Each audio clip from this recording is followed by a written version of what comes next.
I understand that what is out there now, though, in terms of our cameras on you, Suzanne. So with regard to the testing, it begins at about 16 months. This is going to help push it back to about 12 months of age to get legitimate, good testing. Yes. How is that 4 months going to make a difference? It has been proven the early intervention is your best effective weapon against autism. It has been proven that 50% of the children that get this early intervention, the earlier the better, are mainstreamed into public school. And Bob, with regard to the symptoms, what are things people ought to look out for in their own children as they see them progressing, the things that say to you something is wrong?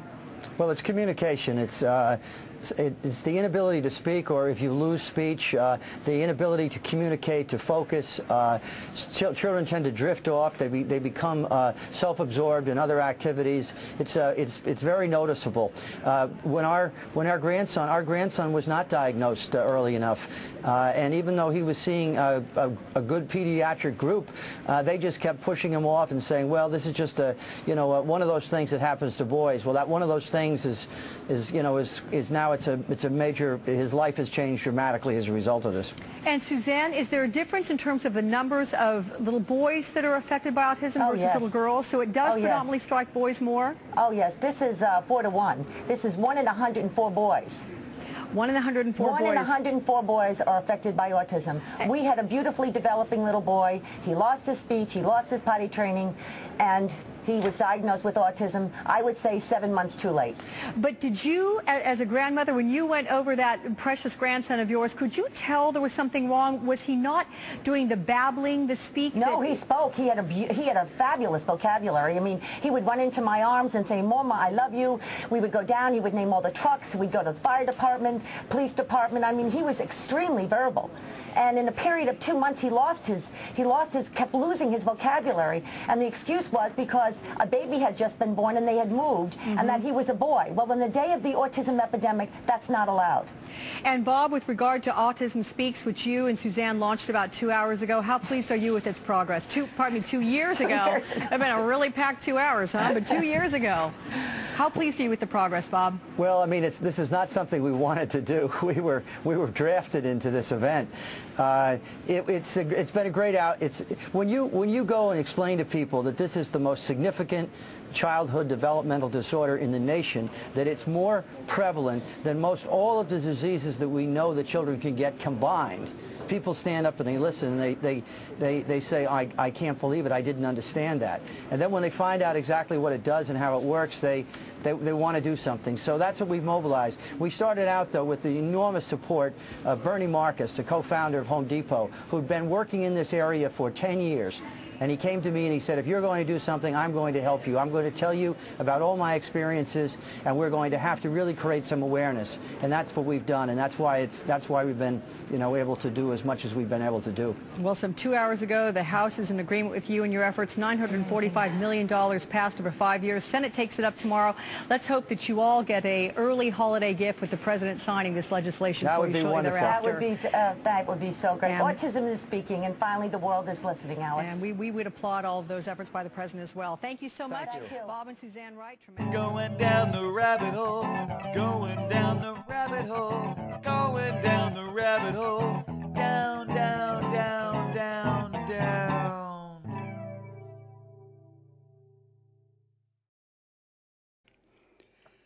Welcome to the bottom of the rabbit hole. This is Eve Ryland, and boy howdy, this is a doozy of a rabbit hole today. Today's topic is Autism Speaks and the cure. Alright, so before we get started, I want to alert you there's going to be an incredible amount of information included in this. A lot of names, a lot of organizations and places and things like that. It might be overloading, so go at your own pace, and I will also include the text version of this. I wrote this out the best I could and included links with the text to find the stories and things I'm referencing too. Alright, before moving forward, I want to give a big trigger warning, content notice about this rabbit hole we're about to dig way deep down in history. It's going to include abuse, filicide, suicide, eugenics, action murder, ableism, conversion therapy, or ABA, a whole lot of gaslighting, misinformation, and bullshit. So, in all seriousness, though, it is pretty heavy stuff. So please make sure to take care of yourself first and foremost. And going down the rabbit hole. Autism Speaks and the Cure. On March 31st of this year, Newsweek reported that Autism Speaks, partnering with Google on the Missing Project, sparked a backlash from the autistic community online. The article stated, a research project spearheaded by the controversial autism advocacy organization Autism Speaks, and the tech behemoth Google has drawn the ire of some Twitter users who believe that it is designed to eradicate autism entirely. Missing, which was launched in 2014, involves the collection and sequencing of DNA from people with a personal or family history of autism. Missing is touted as groundbreaking collaboration between Autism Speaks, Google, and the research community to create the world's largest genomic database on autism. Their goal is to provide the best resources to enable the identification of many subtypes of autism, which may lead to better diagnostics as well as personalized and a more accurate treatments. Missing is touted as groundbreaking collaboration between Autism Speaks, Google, and the research community to create the world's largest genomic database on autism. Their goal is to provide the best resources to enable the identification of many subtypes of autism, which may lead to better diagnostics as well as personalized and more accurate treatments. Now, this isn't the first time autistics have protested this partnership and project. Autism Speaks announced their partnership with Google Cloud in December 2014. Missing was promoted as a significant milestone in advancing autism research. The goal was to sequence the complete genomes of 10,000 autistics and their families by early 2016. The hope was the project could lead to a breakthrough in identifying the causes and subtypes of autism. Autism Speaks released a statement on September 1st, 2015, that boasted the Missing portal also included collaboration. Center for Applied Genomics at the Hospital for Sick Children in Toronto, and Google to analyze and store Missing's data. At the time of the launch, they had more than 60 researchers at 26 institutions on 4 continents approved to access the data. The development, open sharing, and collaborative exploration of massive databases of genomic information, like those already available through Missing, will shape the future of autism research more than any other specific area of scientific investment, said Dr. Robert Ring, Chief Science Officer at Autism Speaks. Autism Speaks published a press release on December 9th, 2014 about the partnership. Millions of people living with autism today need answers. The MSSNG project, pronounced Missing, is the search for those answers, and we're going to find them, said Liz Feld, president of Autism Speaks. The press release also prompted their autism community to participate in a Twitter campaign with instructions to remove the vowels from their screen names. This was to be symbolic. The vowels were omitted to represent the missing pieces of the autism puzzle. that researchers hoped to find. It was also meant to be symbolic of the missing information or questions they had about autism and the causes of autism. The campaign used the hashtag MSSNG.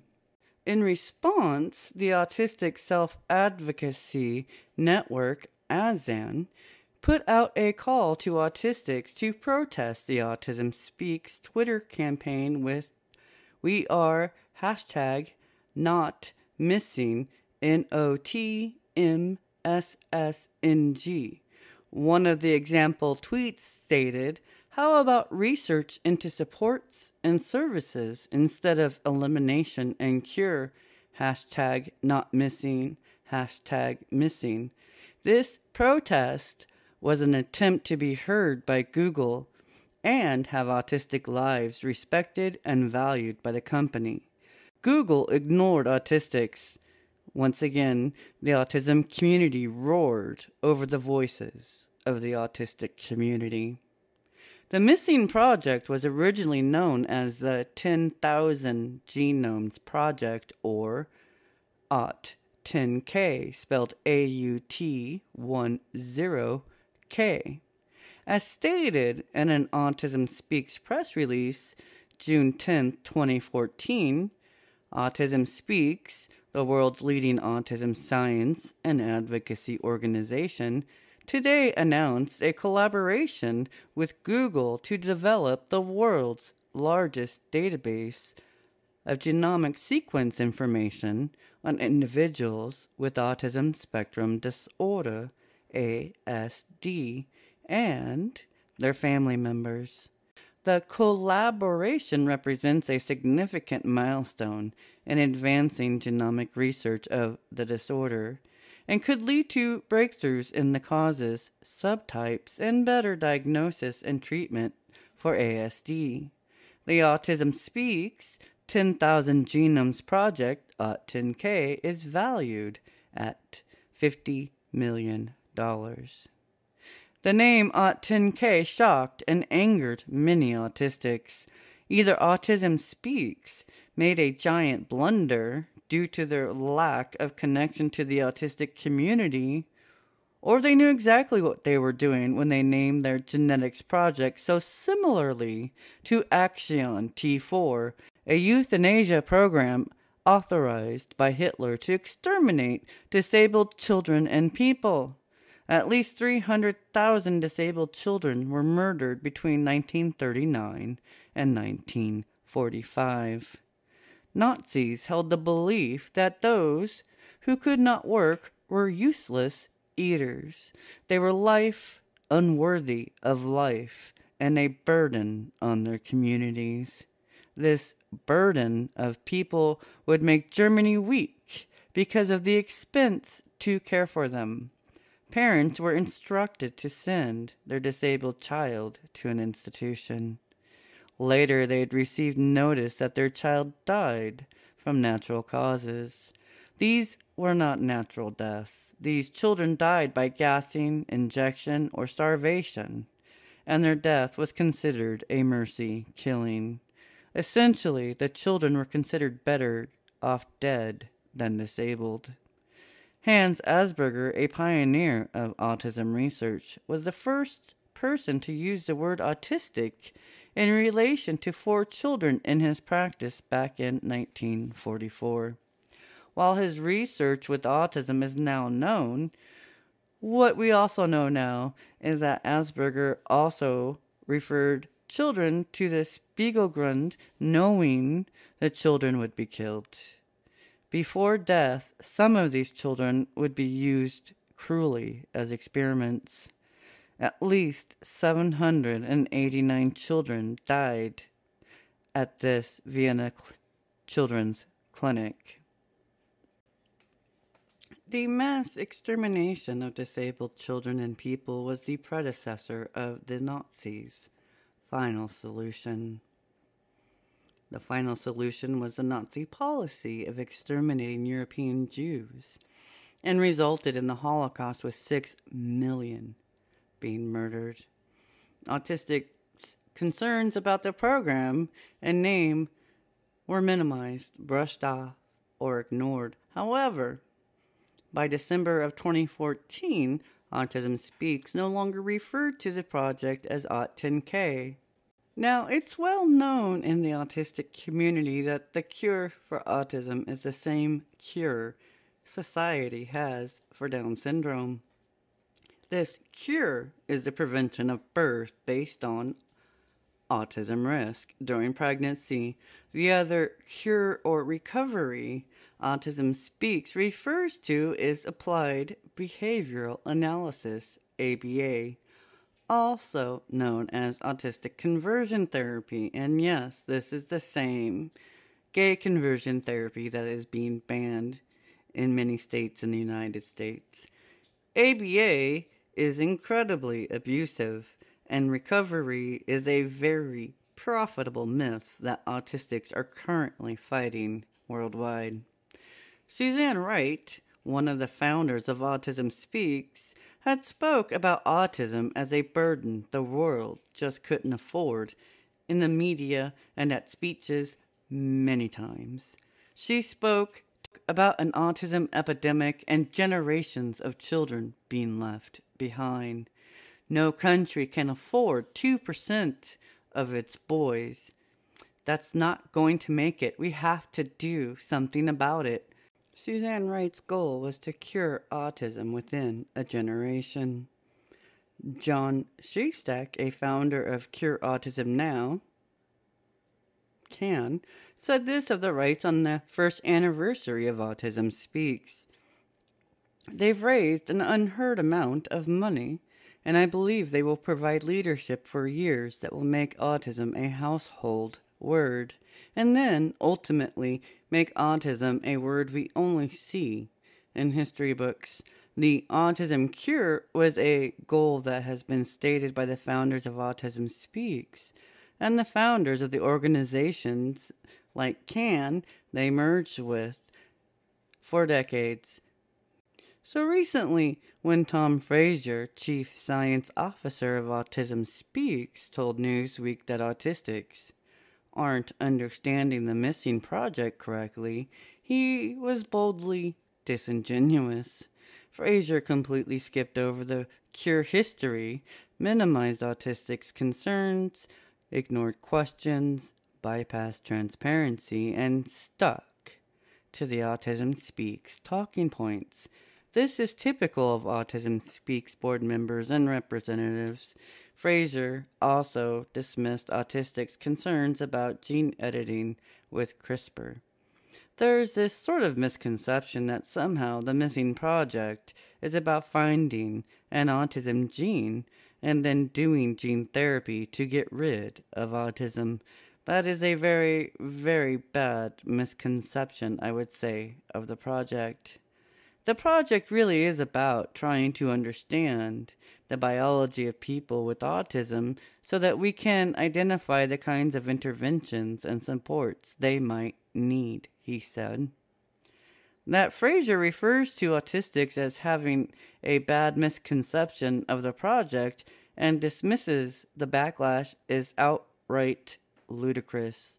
Even in 2021, Autism Speaks still doesn't understand that Autistics, not our non-autistic parents, are the majority stakeholders here. Our questions matter. This quote, like many others from Autism Speaks professionals, feels very dismissive and dishonest in its portrayal of Autistics. The Newsweek article also states the first phase of missing is to complete and make data available from the whole genome sequencing of blood DNA of 10,000 individuals from families from the Autism Genetic Research Exchange, AGRE, repository, or from other well-phenotyped cohorts entering into this study. So,